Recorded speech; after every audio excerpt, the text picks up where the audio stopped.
The following is a production of Learfield Sports.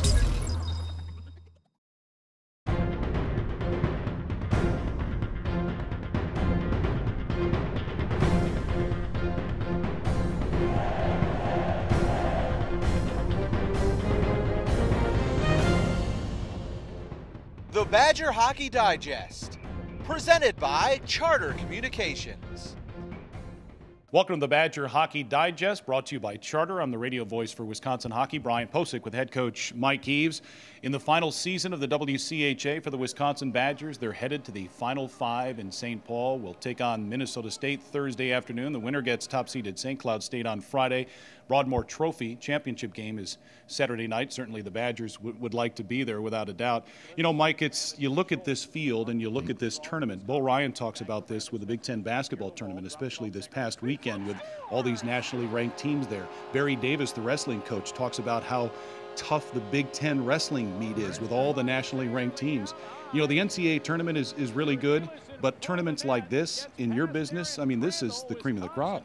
It's a shame that we all won't get in the national tournament, or some teams are going to be left out. But it is a very tough tournament for the people that get to go there this weekend and see the hockey. It's extremely good hockey, and it's in a great environment because the fans appreciate the hockey. It's a hockey hub, the St. Paul, Minneapolis area, and it's a great place to play. I mean, after the game on Saturday, when the statement was made, we're going back to St. Paul. I mean, there was a lot of whooping up going in the locker room because they know it's special.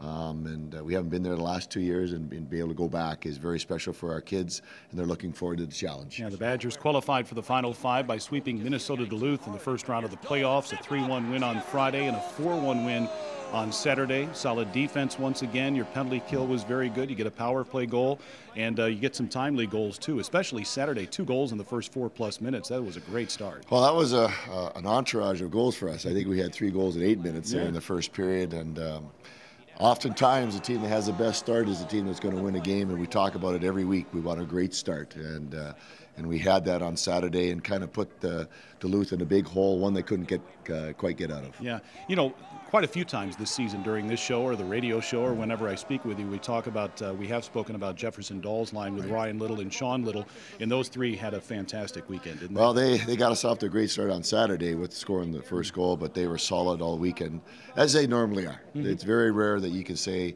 I can only think of one game that comes to mind. It was the first game up in Alaska. Oh, sure. And we hadn't played in a couple weeks, and they weren't very good that night, but they are one of our better groups in terms of playing our systems. We've talked about this a lot, but they chipped in on Saturday. Actually, every line almost chipped in on Saturday, and that's one of the reasons why we won. Yep, Michael Murr scored his 23rd goal of the season on Saturday. Kevin Scholes added a goal, and Tyler Barnes had a very nice goal where he outworked a couple of defensemen in the corner and got some help with another defenseman sliding in front of him to pot the goal. But, you know, we've seen him come along, and really everybody. You know, this is the time where you want to play your best hockey. You're rolling your 4th line out there late in game situations.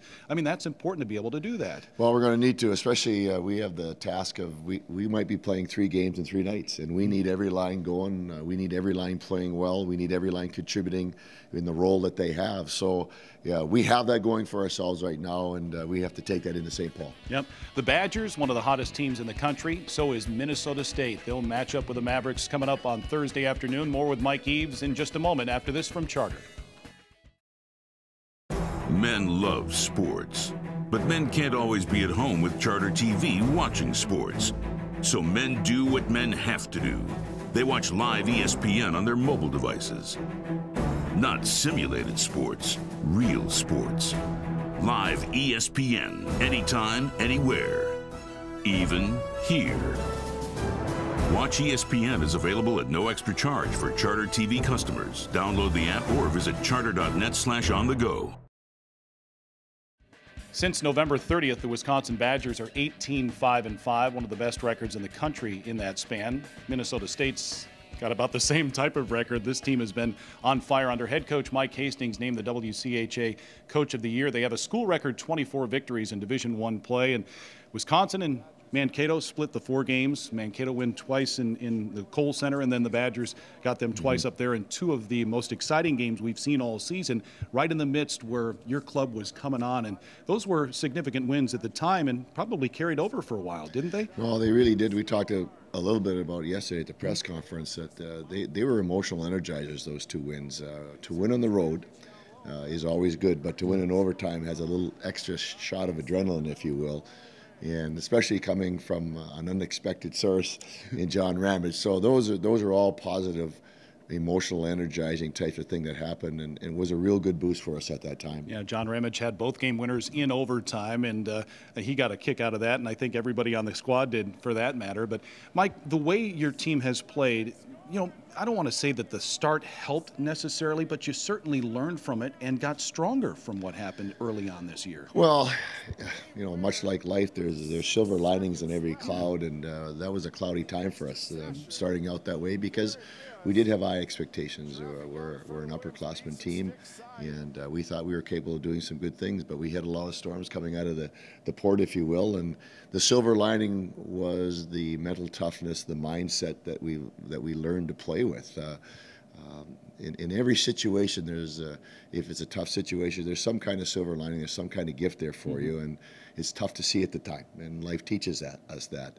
But I think our kids did a good job. I think our coaching staff did a good job of trying to keep them up, trying to keep them positive, trying to coach them up, even through some tough times. Because ultimately, no matter what you say as a coach, the ultimate reward is having success on the ice. And it took a long time for us to get that going, but it did happen. But the silver lining was the tough mindset that we learned to have in our repertoire. Yeah, the shame of it all, and I asked you about this during the press conference on Monday, is despite how well your club has played, and may very well be, I think, one of the top 10 teams in the country right now and very deserving of a national tournament bid, that might not happen if things don't go your way this weekend. Yeah, we're going to have to, we talk about it with the kids, we have to continue building our resume because of our start, and we need to go into St. Paul.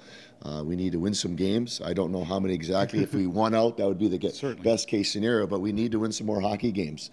And if we do that, then we can, we'll get out of that hole that we created at the beginning of the year. All right. When you scout Minnesota State, what stands out? They work real hard. They work well together as a group. They have an outstanding goaltender. And they had that confident feeling because they've won 24 games. They know they can play well. And I think they have belief in each other. So, this will be the rubber match on neutral ice. It should be a heck of a game. Should be a lot of fun. The Badgers will face off against Minnesota State Thursday afternoon, just after 2 o'clock. Pre-game coverage on the Badger Sports Network and BadgerSportsNetwork.com starts at 1:30. You can also watch all of the games in the WCHA Final Five on Fox Sports North. For Badgers coach Mike Eaves, good luck, by the way. I'm Brian Posick. Thanks for watching the Badger Hockey Digest.